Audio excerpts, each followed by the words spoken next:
বলুন মারো। হ্যালো বন্ধুরা, তোমাদের সকলকে স্বাগত জানাচ্ছি গেমিং উইথ শিশিরের নতুন আরও একটা ভিডিওতে। তো ফাইনালি গাইজ আজকে চলে এসেছি আইটিএমওর মাঠে। অনেক দিন পর আসলাম কী আপডেট হতে চলেছে সেটা দেখানোর জন্য। আর সবচেয়ে বড় কথা, পুজোর মাত্র আর 17টা দিন বাকি। তাই সকলকে জানাই শুভ শারদীয়ার প্রীতি এবং শুভেচ্ছা, এবং এটা জানিয়ে আমার ভিডিওটা শুরু করছি। তো বন্ধুরা দেখতেই পাচ্ছ, অলমোস্ট বাঁশ বাটাম সব কাজ শেষ, কাপড় লেগে গেছে। এবার মেইন যে কাজ আকর্ষণীয় সেই ঝিনুকের কাজ শুরু হয়ে গেছে। একটু জুম করে দেখিয়ে দাও ভালো করে। তো তো বন্ধুরা, পেয়ে গেছি আমাদের সামনে উইলিয়াম কাকুকে, এবং তার সঙ্গে আমাদের পুজো কমিটির সঙ্গে সেক্রেটারি সদস্য রয়েছে সুনীল কাকু। তো কাকু, প্রথমেই শুভ শারদীয়ার প্রীতি এবং শুভেচ্ছা জানাই। তো প্যান্ডেলের কাজ কতটুকু, কীভাবে কী হচ্ছে একটু বলো। আমাদের প্যান্ডেলের যিনি কর্মকর্তা তাদের প্রশ্ন করেন, যিনি সব উত্তর দিয়ে দেবেন কাকু। তো আমরা দেখতেই পাচ্ছি ঝিনুকের কাজ অলমোস্ট শুরু হয়ে গেছে।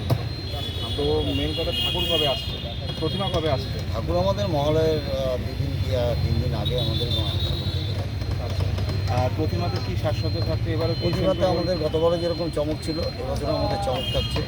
সেনকো গোল্ড থেকে আমাদের সাজসজ্জা অলঙ্কার যা কিছু আছে সব সোনার সাজে। আর আলোকসজ্জায় কী চমক রয়েছে?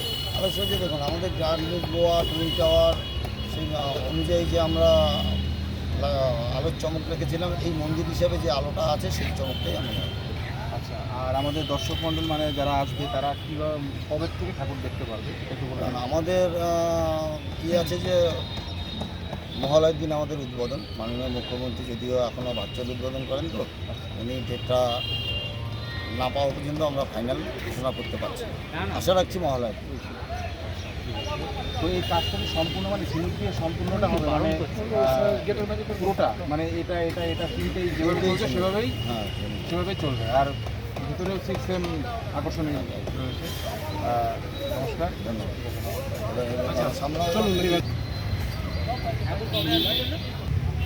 তো সুনীল কাকু কিন্তু খুব কাছের লোক আমার। এই কাকু একটু ব্যবস্থা করে দিয়েছে দেখে কিন্তু আমি একটু কথা বলতে পেরেছি। যাই হোক, কাকু অসংখ্য ধন্যবাদ তার জন্য। আর তার জন্যে সবচেয়ে বড় কথা হচ্ছে দর্শক মন্ডলীরা কীভাবে আসবে একটু যদি বলে দাও। আমাদের প্রথমত যেভাবে প্রশাসনিক ব্যবস্থা আমরা খুব ভালোভাবে নিয়েছি, গতবারে ঠিক যেভাবে আমরা করা হয়েছিল ঠিক সেভাবেই আমরা এবারও রুটটা করেছি। আশা করি আমরা এবার পুলিশ প্রশাসন আমাদের যথেষ্ট সাহায্য করবেন, এবং আমরা পুলিশ প্রশাসনকে যথেষ্টভাবে সাহায্য করে আমাদের সাথে সেভাবেই চুক্তিবদ্ধ বা কথা আলোচনা হয়েছে প্রশাসনের সাথে, যাতে কোনো রকম কোনো দর্শনার্থীরা কোনো রকম কোনো অসুবিধা না হয়, তারা সুষ্ঠুভাবে সুন্দরভাবে যাতে প্রতিমা দর্শন করতে পারে, এটাই আমাদের মূল উদ্দেশ্য। কলকাতা সাইডের থেকে কীভাবে আসবে একটু বলে। আমাদের কলকাতাতে দেখুন ট্রেনের যাতায়াতেরই রাস্তা, এছাড়া তো আমাদের খুব একটা রাস্তা নেই। ট্রেনের লোক যেভাবে আসবে আমাদের সম্ভবত ট্রেনে নেবে, আমাদের ওই যে গতবারে যেরকমভাবে নেমেছে আমাদের ঠিক সেভাবে সেই রুটটাই করা হয়েছে। ঠিক আছে। আর এদিকে আমাদের কৃষ্ণনগরে যেরকম যা রুটে আসছেন সেভাবে মানে মেন কথা আমাদের কলোনিতে নেমে অথবা ঘোষপাড়ায় আগে থেকে যেভাবে যা গতবারে যেমন পদ্ধতি ছিল ঠিক সেম একদম সেম পদ্ধতিতেই আমরা রেখেছি। সেম পদ্ধতি, মানে ওদিক দিয়ে ঘুরে আসবে একদম। তার জন্য কোনো রকম কোনো অসুবিধা, পুলিশ প্রশাসন আমাদের সেভাবে ব্যবস্থা রাখা হয়েছে যাতে কোনো রকম কোনো অসুবিধা না হয়। হ্যাঁ, আমরা সেভাবে ব্যবস্থা রেখেছি। ঠিক আছে। এবং আমাদের কর্মকর্তা যারা এখানে আছেন, কমিটি কর্মকর্তা, নিবাস ক্লাবের সদস্যরা প্রত্যেকে ঠিক সেভাবেই ব্যবস্থা রেখেছে। ঠিক আছে, ধন্যবাদ। এই দাদা কিন্তু মানে আমার দাদাই সত্যি একদম সবচেয়ে বড় কথা, এখানেই বাড়ি দাদার। দাদা, তুমি একটু বলো খালি যে মানে আমাদের প্রতিমা আমরা কবে থেকে দেখতে হবে একটু যদি বলো। সবাই বলছিলাম দেখুন, প্রতিমার কথা হচ্ছে প্রতি বছর আমাদের মুখ্যমন্ত্রী ভার্চুয়ালি আমাদের মণ্ডপ উদ্বোধন করে, তো আগে উদ্বোধন হয়ে যায়, তো তারপর আমরা ডেট দিই। ঠিক আছে। তো এই বছর এখনও অবধি কোনো কিছু ডিসাইড করা হয়নি, তো এখনও কোনো কিছু সিদ্ধান্ত হয়নি। তো এইটা পরবর্তী ক্ষেত্রে আমাদের যে পেজ আছে বিজনেস ক্লাবে, তো সেই পেজে আমরা জানিয়ে দেবো। আচ্ছা, আর এমনি প্রতিমা কবে আসছে মণ্ডপে? প্রতিমা চলে আসবে, মানে মহালয়ের আগে চলে আসবে। আগে চলে আসবে।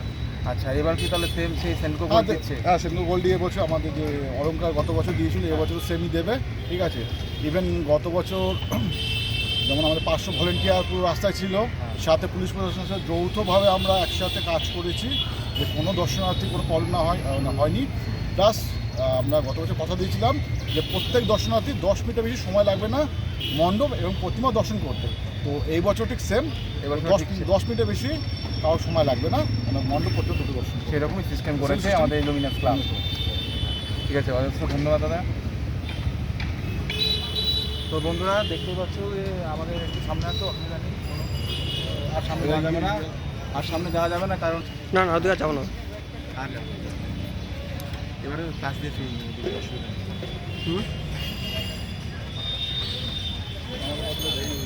নে তো বন্ধুরা এই যে সাইডটা থেকে সবচেয়ে কাছে দেখা যায় বলে এই দিক দিয়ে এসছি, কারণ দিকে ঢুকতে দেবে না, উইলিয়াম বাবু বলেছিল। এখান থেকে একটু দেখিয়ে দাও ভালো করে জুম করে। কি অমায়িক লাগছে দেখুন বন্ধুরা, যুগ দিয়ে এবারের মন্দির গঠন হচ্ছে ব্যাংককের অরুণ মন্দির।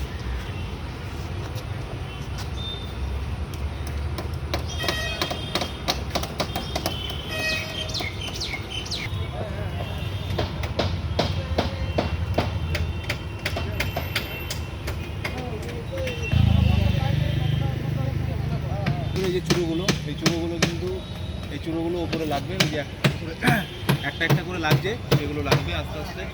আর আজকের আপডেট এতটুকুই, বন্ধুরা। ওই যে ওখানে ঝর্ণা হচ্ছে দেখতেই পাচ্ছ, তাই ওখান দিয়ে ঢুকতে দিচ্ছে না, ভেতরের দৃশ্য তো দেখানো যাবেই না, একটু মিস্টেক। প্রথমে উইলিয়াম কাকু বলে দিয়েছে, তবুও একটু কোনো রকম করে সাইড স্ট্রিট করে যেতে পেরেছি, তাই তোমাদের দেখাতে পেরেছি। আমার ভিডিওটা যদি একটু হেল্পফুল বলে মনে হয় বন্ধুরা, অবশ্যই সাবস্ক্রাইব করবে, এবং কারা কোথা থেকে ভিডিওটা দেখছো অবশ্যই কমেন্টে লিখো এবং লাইক করো, শেয়ার করো, প্রচুর শেয়ার করো, এবং আমার পাশে থাকো। নমস্কার।